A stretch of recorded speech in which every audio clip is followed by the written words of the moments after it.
जी, अस्सलाम वालेकुम। मैं हूँ अवैस सलीम और मेरे साथ हैं जावेद रहमान इस्लामाबाद से और अनवर इकबाल साहब हमें जॉइन कर रहे हैं वाशिंगटन डीसी से।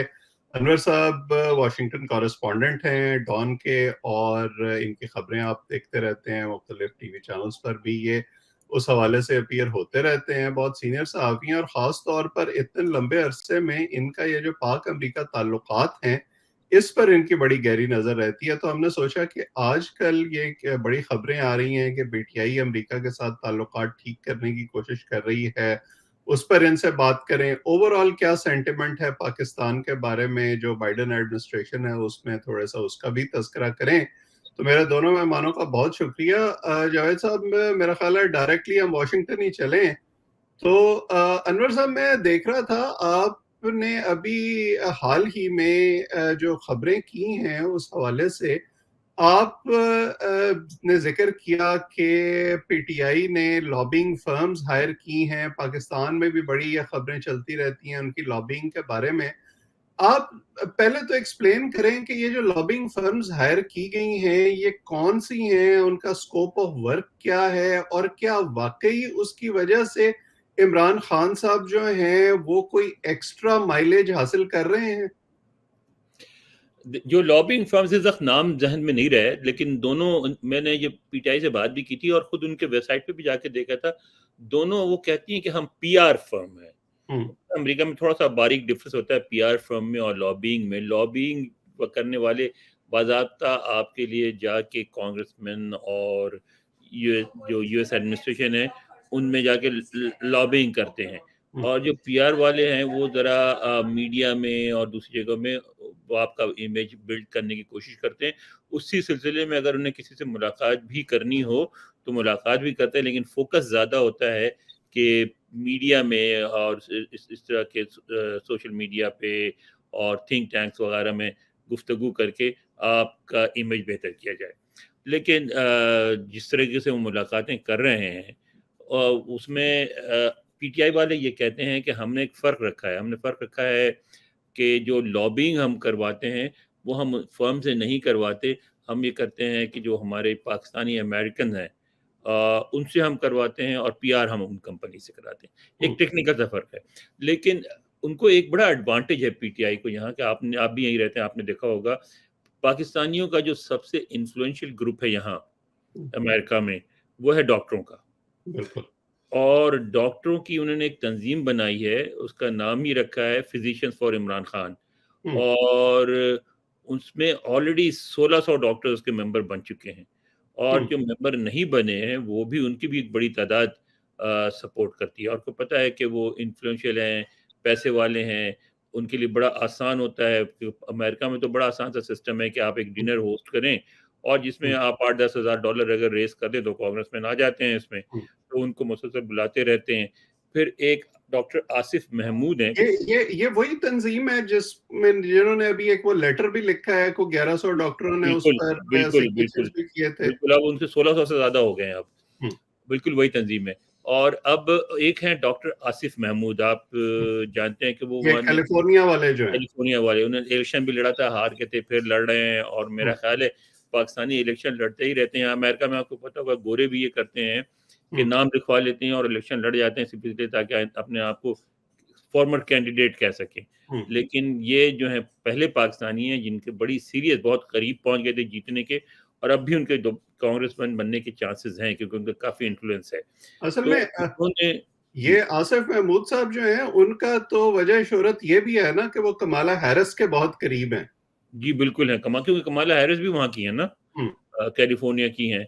और इनकी जो है अभी पिछले दिनों वो उन्होंने मुलाकात की कमाला हैरिस से, और वो वहाँ एक तरीका ये होता है अमेरिका में किसी को वो करने का, पैट्रोनाइज़ करने का, कि आप उसको एक स्पेशल गेस्ट के तौर पे जब आप किसी शहर में आते हैं, बुलाते हैं, तो वो जाके आपको जहाज़ में आपको रिसीव करता है और गुलदस्ता वगैरह पेश करता है। तो हम्म। उससे इंडिकेट ये किया जाता है कि शख़्स मेरे बहुत करीब है। तो हम्म। अभी जो वो कैलिफ़ोर्निया के एक शहर में गईं, तो वहाँ उन्होंने आसिफ महमूद को बुलाया और उसके बाद आसिफ महमूद से कुछ पाकिस्तानी सहाफ़ियों ने गुफ्तगू की, जिन्होंने ये रिपोर्ट किया कि आसिफ महमूद साहब ने जो पाकिस्तान की सूरत हाल है उस पे भी उनसे कमाला हैरिस से गुफ्तगू की, ख़ास तौर पे हम्म। ह्यूमन राइट्स और जो केसेस रजिस्टर हुए हैं पीटीआई के खिलाफ, उस पर एक भी गुफ्तगू की। फिर आसिफ महमूद साहब वही हैं जो पिछले दिनों पाकिस्तान भी कैलिफोर्निया के लेजिस्लेटर्स का एक वफ्द लेके गए थे और इमरान खान से भी मुलाकात की थी। तो और फिर यहाँ आपने देखा होगा हर शहर में इन्होंने पीटीआई की ब्रांचेस कायम कर रखी हैं और जो सबसे एक्टिव हैं उनके इलेक्शंस भी होते हैं। जैसे हमारे यहाँ जॉनी बशीर है वर्जीनिया में, तो ये भी अपने लेवल पे जो कांग्रेसमैन है लोकल उनसे और जो सेनेटर्स होते हैं उनसे मुलाकात करते हैं। और आपको पता है कि अमेरिका में जो आपका वोटर है उसकी बात कांग्रेसमैन बड़ी गौर से सुनता है, क्योंकि हर 2 साल बाद इंतखाबात होते हैं और उसकी जान पे बनी होती है। उसको वोटर्स भी चाहिए होते हैं और फंडरेजर्स भी चाहिए होते हैं, तो वो दोनों काम ये कर सकते हैं। तो अमेरिका की हद तक तो मैं ये समझता हूँ कि पीटीआई वाले बहुत ज़्यादा एंगेज्ड हैं और बहुत कोशिश कर रहे हैं इमरान खान और पीटीआई का इमेज बेहतर करने की। क्यों कर रहे हैं उसकी वजह बहुत साफ है कि इमरान खान साहब को एक मौका लगा और वो एक उन्होंने साइफर देखा, जिसको देख के उन्होंने समझा कि सियासी तौर पे उनके लिए मुफीद हो सकता है। उस साइफर को बेस करके उन्होंने दावा किया कि अमेरिका ने उनका तख्ता उल्टाया, ये सारी साजिश अमेरिका की थी। अच्छा, वो इस दावा करने में उनको पाकिस्तान में तो बड़ा फ़ायदा हो गया, सियासी तौर पे उनका इमेज बड़ा बिल्डअप हुआ, लेकिन अमेरिका में ओवर द टॉप चले गए। अमेरिका वाले इस बात पे भी इतराज़ करते हैं, लेकिन इतना नहीं करते कि आप अपने मुल्क में एंटी अमेरिकन नारे लगाएँ, लेकिन जब उस चीज़ को अमेरिका में ले आते हैं आप और यहाँ बसने वाले, क्योंकि जो यहाँ अमरीकी पाकिस्तानी रह रहे हैं वो अमेरिकी शहरी हैं और अमेरिका ये नहीं चाहता कि कोई भी बाहर का मुल्क उनके शहरी में बहुत एक्टिव हो, शहरियों में। तो फिर इन्होंने जो इनको इन्वॉल्व कर लिया और आपने ये भी देखा होगा कि यहाँ जो सरकारी एहलकार होता है ना, एक तो सियासी एहलकार होते हैं जो पार्टी के साथ आए होते हैं। लेकिन ये जो डोनाल्ड लू जिन पे इल्ज़ाम लगाया था उन्होंने, वो सियासी एहलकार नहीं हो, अमेरिकन फॉरेन सर्विस के ऑफिसर हैं और उनकी रेपुटेशन ये थी और अब भी है कि वो इस्लामाबाद भी रह चुके हैं और प्रो पाकिस्तान है, सॉफ्ट कॉर्नर रखते हैं पाकिस्तान के लिए।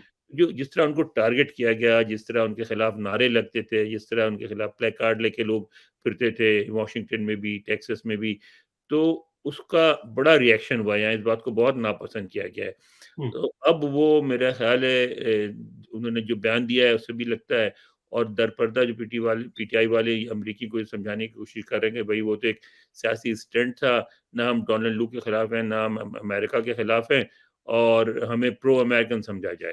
और अगर हम पावर में आ गए तो हमारी पॉलिसीज़ जो हैं वो अमेरिका के खिलाफ नहीं होंगी।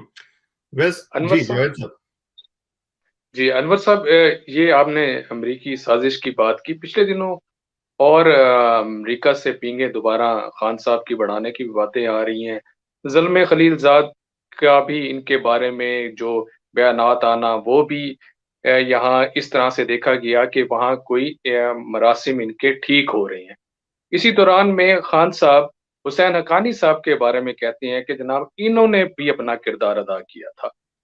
इसको सर इस एपिसोड को ज़रा समझाएँ, ये किस तरह से क्या उन्होंने किरदार अदा किया है, नहीं किया? वो तो कहते हैं कि मैं इसका किरदार क्यों अदा करूँगा? उन्होंने तो लफ्ज़ स्टूपिड तक इस्तेमाल कर दिया। मेरी मुलाकात हुई थी, अभी आए थे, तो उन्होंने इफ्तार एक किया था जिसमें पाकिस्तानी सहाफ़ियों को बुलाया था, मेरे अलावा और भी लोग थे। तो उनसे हुसैन हक्कानी साहब से तफ़सीली गुफ्तगू हुई थी। तो उनसे मैंने पूछा, तो उन्होंने कहा कि देखें भाई, बात ये है कि पाकिस्तान में जो बारीक फ़र्क होते हैं मुख्तलिफ़ चीज़ों में, उसको देखा नहीं जाता, एक ब्लैंकेट स्टेटमेंट बना के चिपका देते हैं। मुझसे राब इन्होंने मैंने फ़ौज के लिए काम किया या नहीं किया, इमरान खान के लिए काम किया या नहीं किया, वो एक अलग बहस है, उसका भी उन्होंने जवाब दिया। लेकिन उन्होंने कहा सबसे पहले आप हक़ाइक़ पर नज़र रखें। फैक्ट ये है कि पाकिस्तान में से किसी ने, फ़ौज ने, जिसने भी एक शख़्स को जो एक लॉबिंग फ़र्म चलाता है, जो सीआईए का स्टेशन मैनेजर रहा है इस्लामाबाद में, उसको एक कॉन्ट्रैक्ट दिया गया।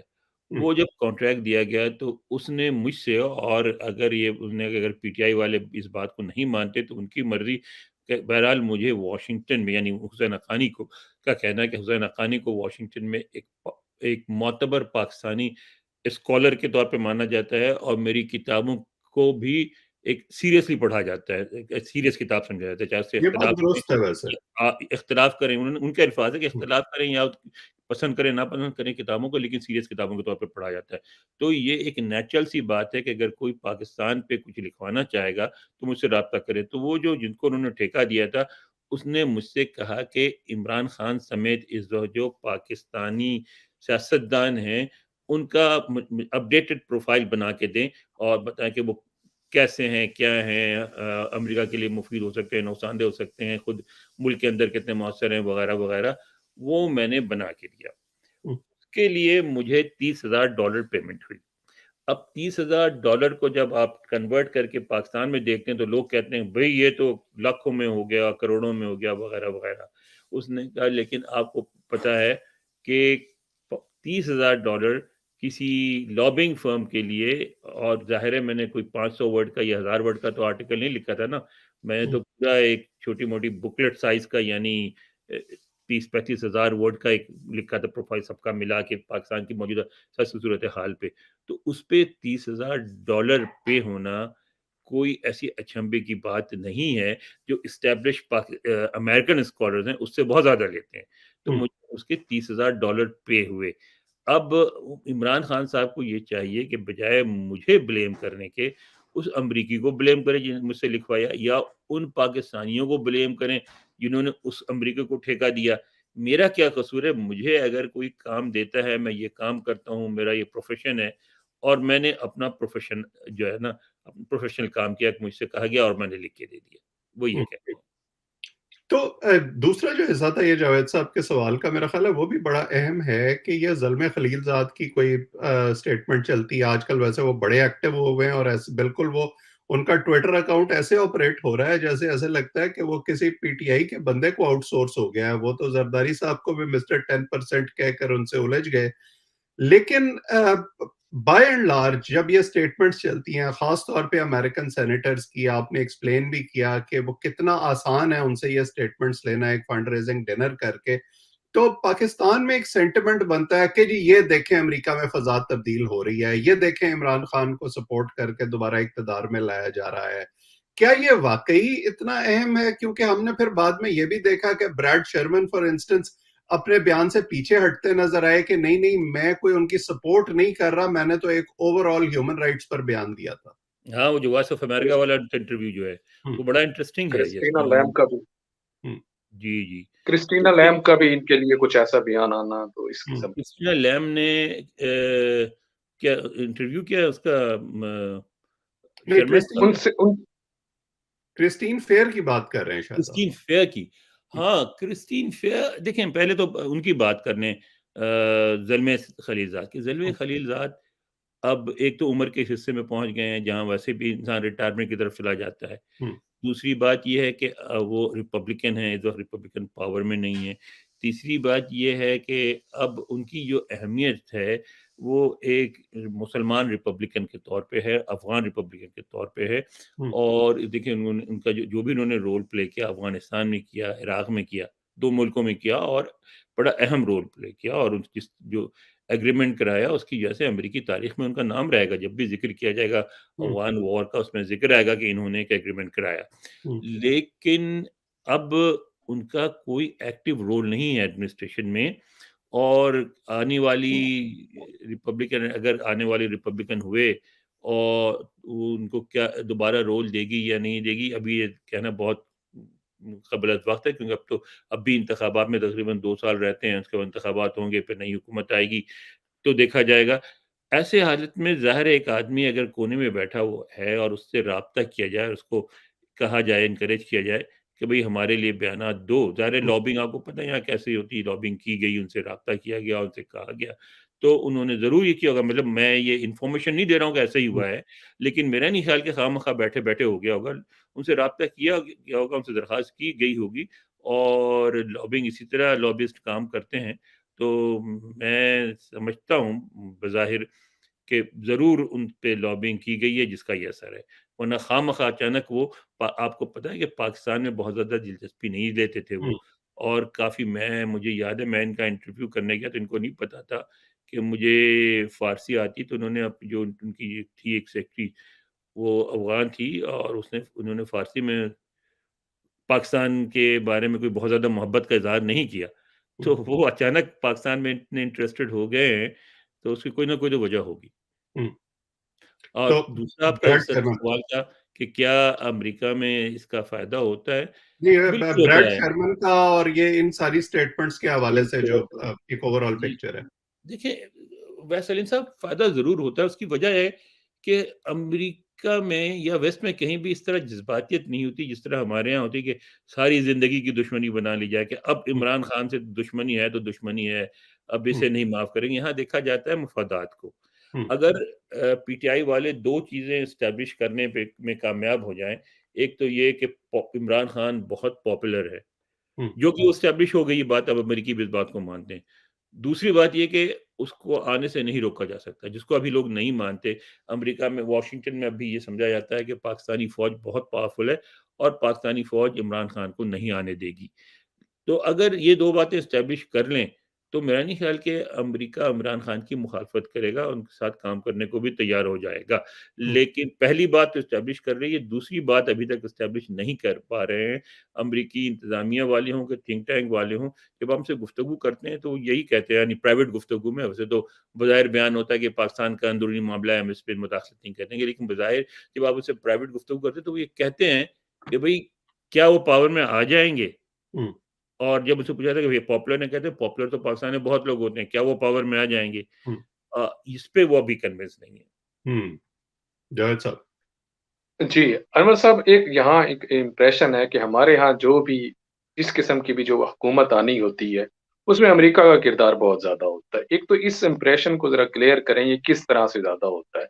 और दूसरा इससे ही एक जुड़ा हुआ क्वेश्चन है कि खान साहब ने जब ये अमेरिका साज़िश का ये सारा इतनी बातें की, ये मंत्रा ये सारा चला, उसमें क्या ये जो मौजूदा हुकूमत है पीडीएम की हुकूमत, उसको फ़ायदा हुआ अपनी कुर्बतें बढ़ाने के लिए अमेरिका के साथ? देखिए, ये एक ज़माने में तो कहा जाता था कि इस्लामाबाद का रास्ता वो वाशिंगटन से होके गुज़रता है। लेकिन अमेरिका क क्योंकि अमेरिका बहुत ज़्यादा एंगेज था और एक ऐसा मुल्क था जो पाकिस्तान के हर बड़े मसले में उसकी एक राय होती थी और उस राय की एक अहमियत होती थी। और उसकी बड़ी वजह थी, जो सबसे बड़ी वजह थी, वो थी जो माशी इमदाद पाकिस्तान को मिलती थी। अब अमेरिका उस तरह पाकिस्तान में इन्वॉल्व नहीं है, उस तरह माशी इमदाद भी नहीं देता और मेरा ख़्याल है मुस्तक़बिल करीब में देने का कोई उसका इरादा भी नहीं, ना ना सिर्फ़ पाकिस्तान को बल्कि किसी को भी नहीं। क्योंकि हुँ, अब जो इनकी पॉलिसीज़ हैं, वो ज़रा तब्दील हो रही हैं और नया अप्रोच आ रहा है और उसमें यानी ऐसा नहीं कि पाकिस्तान को उन्होंने बिल्कुल उठा के फेंक दिया है। पाकिस्तान की एक अपनी अहमियत है, लेकिन इस वक़्त अमेरिका का फ़ोकस अफ़गानिस्तान या पाकिस्तान नहीं, चाइना है हुँ, और चाइना में उनको पता है कि पाकिस्तान जो है वो रोल अदा नहीं करेगा, वो रोल प्ले नहीं करेगा जो वो चाहते हैं, क्योंकि पाकिस्तान के अपने कंसर्न है इंडिया के हवाले से। तो इसलिए वो पाकिस्तान पे इस तरह का दबाव भी नहीं ला रहे हैं। वो कहते हैं कि हम आपको ये नहीं कहते कि चाइना को छोड़ के हमारी तरफ आ जाओ, ठीक है? हुँ, अच्छा, माशी तौर पे भी कुछ नहीं मिल रहा आपको। ये दुरुस्त है कि वो आपका सबसे बड़ा ट्रेडिंग पार्टनर है और आप उसको नाराज़ नहीं कर सकते, उस हवाले से आपका इन्फ्लुएंस है। फिर अमेरिका का जो इंटरनेशनल इन्फ्लुएंस है, जैसे आपने देखा एफएटीएफ में आप फँसे रहे, जब तक अमेरिका ने आपकी हिमायत नहीं की, आप नहीं निकल सके। तो इस तरह वर्ल्ड बैंक में, आईएमएफ में, हर जगह आपको अमेरिका की ज़रूरत पड़ती है। तो उस हवाले से इन्फ्लुएंस है, लेकिन अब अमेरिका में सिर्फ़ पाकिस्तान में सिर्फ़ अमेरिका वाहिद प्लेयर नहीं है। अब सऊदी अरब की भी अहमियत है, यूएई की भी अहमियत है। आप देखें इस वक़्त किस तरह आपको ले जाके आईएमएफ में फँसा दिया कि भई ठीक है, हम तो पैसे दे देंगे, पैसे तो $1 बिलियन है सिर्फ़, लेकिन आपको उनको एंडोर्समेंट चाहिए। और अमूमन होता था कि पहले एंडोर्समेंट दे देते थे वो, उसके बाद आपको जो आपके बायलैटरल डोनर्स हैं वो पैसे देते थे। इस दफ़ा उन्होंने कह दिया कि नहीं, पहले आपके बायलैटरल डोनर्स कमिट करें तो हम पैसे देंगे। और फिर आपने देखा कि उससे क्या हुआ? उससे ये हुआ कि आपको बार-बार सऊदी अरब और यूएई के पास जाना पड़ा। यानी आपको बड़ी खूबसूरती से देखें कि अमेरिका ने 2 प्रॉक्सीज़ पैदा कर दी जो टोटल अमेरिका की बात मानते हैं। हुँ, सऊदी अरब भी और यूएई भी। हुँ, लेकिन अमेरिका खुद रोल प्ले ये करे ना करे, मैं नहीं समझता कि अगर अमेरिका मुखालफत करेगा, तो सऊदी अरब या यूएई वाले जो हैं, वो आपको आउट ऑफ वे जाके आपकी हेल्प करेंगे। तो इस वक़्त यूएई और सऊदी अरब का भी एक रोल है पाकिस्तानी, एक इन्फ्लुएंस है पाकिस्तानी अमूर में और उस वाले से फिर अमेरिका का वो हो जाता है, इन्फ्लुएंस हो जाता है। आप देखें कि कश्मीर में मोदी वो कर रहे हैं एक G20 कर कॉन्फ्रेंस रहे हैं। कर रहे हैं G20 की। हुँ, उसमें सकाफती कमेटी जो है उसका इजलास कर रहे हैं, और वो इसलिए कर रहे हैं कि वो एनकरेज कर रहे हैं कि आप वहाँ इन्वेस्ट करें कश्मीर में। अच्छा, हुँ, पाकिस्तान ने इसकी मुखालफत की है, उन्होंने कहा कि डिस्प्यूटेड एरिया है, और पाकिस्तान की तवक्को थी कि जो उनमें मुस्लिम ममालिक है G20 में, टर्की है, इंडोनेशिया है, यूएई है, सऊदी अरब है, उनमें से कई कश्मीर कमेटी के ओआईसी के मेंबर हैं। आप वो कम से कम आपकी हिमायत करेंगे ना। ना सिर्फ ये कि उन्होंने हिमायत नहीं की, बल्कि यूएई पहला मुल्क है जिसने कश्मीर में, श्रीनगर में इन्वेस्टमेंट का ऐलान भी कर दिया। अगरचे छोटी इन्वेस्टमेंट है 60 मिलियन की, लेकिन पहला कदम है। अगर एक दफा ये झाका खुल गया तो दूसरे भी आ जाएंगे। तो हुँ, देखें, जब आप माशी आजकल तो एक तो सारे ममालिक, बड़ी पावर्स भी माशी तौर पे एक दूसरे से जुड़े होते हैं। तो कोई भी मुल्क ये दावा कर ही नहीं सकता कि हमारी जो फॉरेन पॉलिसी होती है वो फॉरेन इन्फ्लुएंस से टोटली इंडिपेंडेंट होती है, नहीं होती। इवन हमने अमेरिका में देखा कि रशिया ने मॉस्को में बैठ के इनकी पॉलिटिक्स को इन्फ्लुएंस किया। तो आपकी पॉलिसीज़ पे दूसरे मुल्कों का असर होता है। फिर जो छोटे ममालिक होते हैं, जो माशी इमदाद पे के लिए, तिजारत के लिए दूसरे मुल्कों पे डिपेंड करते हैं, उन पे इन्फ्लुएंस ज़्यादा होता है। तो पाकिस्तान में बिल्कुल इन्फ्लुएंस है, लेकिन इस तरह नहीं है कि वाशिंगटन से ही होके रास्ता गुज़रता है। जो डोमेस्टिक सिचुएशन बहुत मैटर करती है, पॉपुलैरिटी बहुत मैटर करती है, और सबसे ज़्यादा फ़ौज मैटर करती है। फ़ौज जिस तरफ हो, उस तरफ पलड़ा झुक जाता है पाकिस्तान में। हुँ। बिल्कुल सही। मेरा ख़्याल है आपने बड़ा अच्छा सम अप किया पिछले पूरे 1 साल को भी, और ये जो हमारे यहाँ डोमेस्टिक पॉलिटिक्स है वो कैसे इन्फ्लुएंस करती है हमारे ख़ारजा ताल्लुकात को, और ये जो इस वक़्त ये लॉबिंग का सारा सिलसिला है इमरान खान साहब का, उसके हवाले से भी मेरा ख़्याल है कि आपने बहुत सारी बातें क्लियर की हैं, जिससे हमारे देखने वालों को काफ़ी चीज़ें जो हैं वो समझ में आई होंगी। आज गुफ्तगू का सिलसिला यहीं ख़त्म करते हैं। आइंदा किसी और मौज़ू पर, किसी और मेहमान के साथ आपकी खिदमत में दोबारा हाज़िर होंगे। आप इस चैनल को सब्सक्राइब भी करें ताकि हमारी गुफ्तगू आइंदा भी आप तक पहुँचती रहे। अनवर साहब आपका, जावेद साहब आपका, और जो लोग हमें देख रहे हैं, सबका बहुत-बहुत शुक्रिया।